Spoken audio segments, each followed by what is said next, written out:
Good morning, and welcome to another episode of Enlightenment Through Understanding and Wisdom with your host, Jacob Strong. How's everybody doing today? Hopefully, y'all are doing good. Weather's nice here in Billings, Montana. So, today we're going to discuss how did we come up with the term gaslight and what are some of the side effects? What is being of a victim that's continually being gaslit? Is there any side effects? So let's talk about it and let's dive right in here and get some perspective on it. So the term gaslight originated from the famous play in 1938 by Patrick Hamilton. And it's the story of a woman who inherits a lot of money, and her partner tries to get his hands on the money by making her question her own sanity through playing petty tricks on her. And one of the big things that he would do would be he would dim the gas lights and then pretending that he doesn't notice them dimming.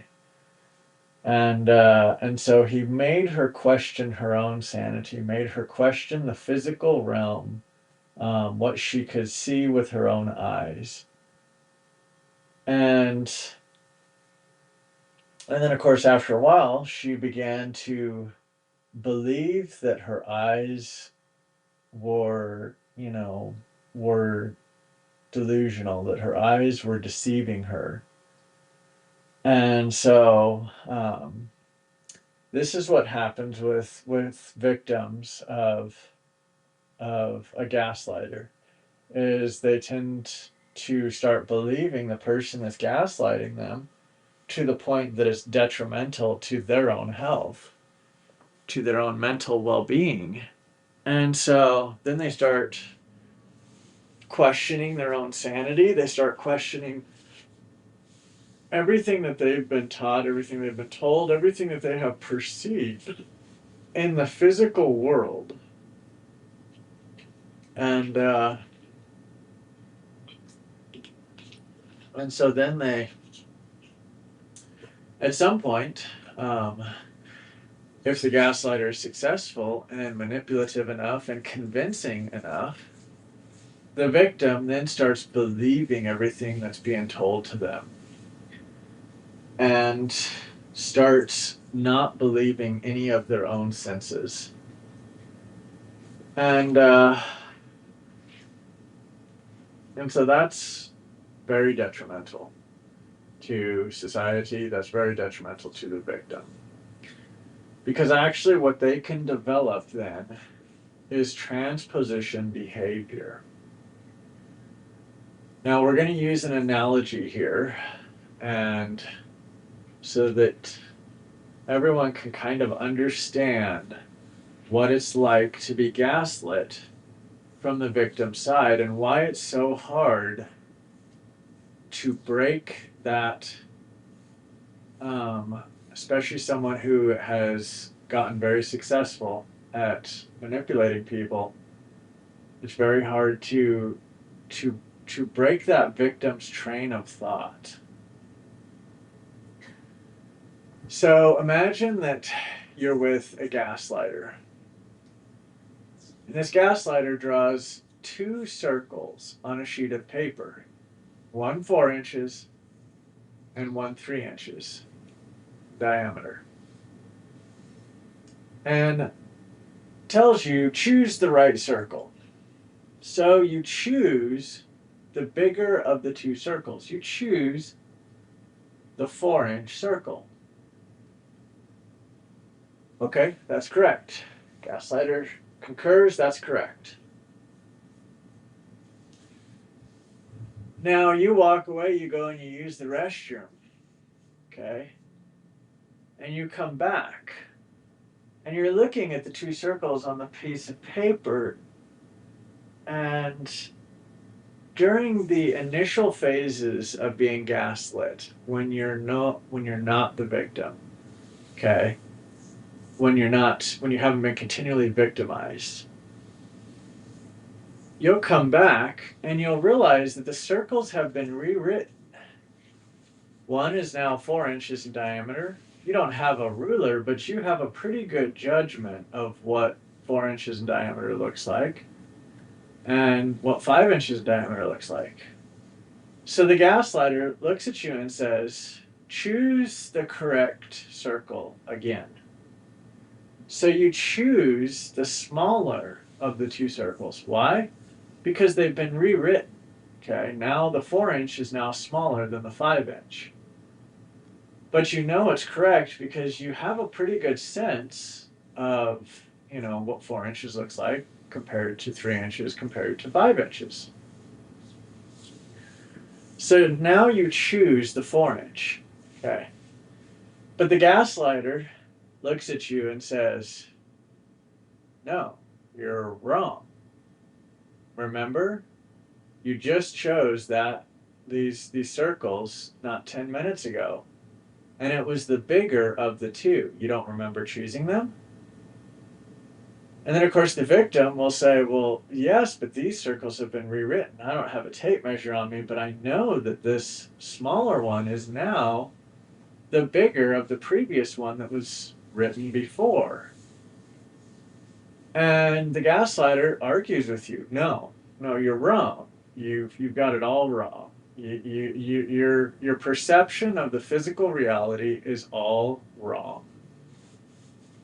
So then, if that gaslighter is successful enough, they'll convince you that you're delusional, that you have a tough time addressing what's in reality, what the real world is. And so then you will believe them. Now, you take my ex as an example. She constantly gaslit me. She moved out of my house because God told her to marry her ex-husband and not me. But then she would go in front of someone else and tell them that it was me, that I was the problem in the relationship, that it was all me, that I did this and I did that. But the interesting thing is she has a pattern of abuse. She was arrested 4 times in Memphis, Tennessee, held without bond. So, of course, we find out that, so she's abusive. I don't have a history of abuse. I've never been abusive. Reactive abuse, yes. You push a lion in the corner for only so long and then they come out fighting. So what ends up happening is with the gaslit victim, they continue to believe the transposition behavior that they've now acquired through years of manipulation, that now they believe that their perception of reality is somehow distorted. Their perception of what they know, even about someone's energy or someone's feelings, has been distorted. And so they can no longer think on their own because they believe that there is something wrong with them. And that they need that gaslighter because they can't do it on their own. And that's what ends up happening is they develop a relationship with the gaslighter because they're like, there's no way I can do this without them. There's no way that I can move forward without them because they're my everything. They're my connection to the real world, to the physical realm. And so the victim then gets even more attached because they feel helpless. They feel like a child. They feel like an invalid. And then they start believing more and more of the gaslighter's tactics, more of what the gaslighter is telling them is true about reality. And so that's the scary part. And of course, because the legal system doesn't address that, they don't care to make sure that those gaslighters do not have any parenting or any guardianship of children, especially. We're raising a society of narcissists and empaths, and of course the division is getting bigger and bigger, and of course we're seeing it more and more. So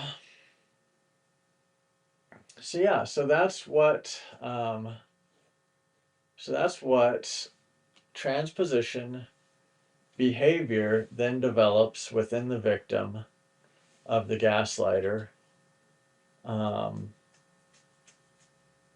because they can no longer trust their own instincts, they can no longer trust their own eyes, they can no longer trust their own ears.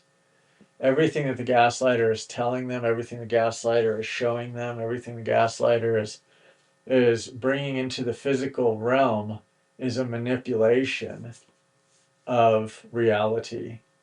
And so then you believe that, as the victim, you believe that you've been the problem the whole time.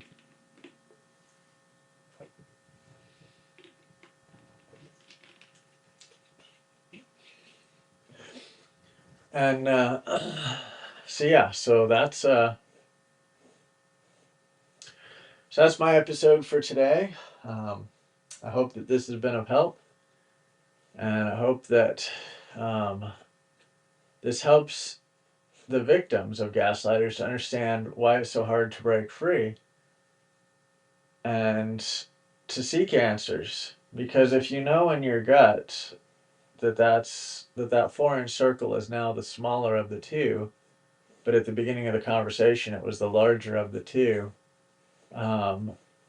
then question it, proceed with it further, try and get answers, because you can get answers. You can, just like if I would have looked up my ex-wife's criminal history, I would have found out that she had been arrested for apparently assault.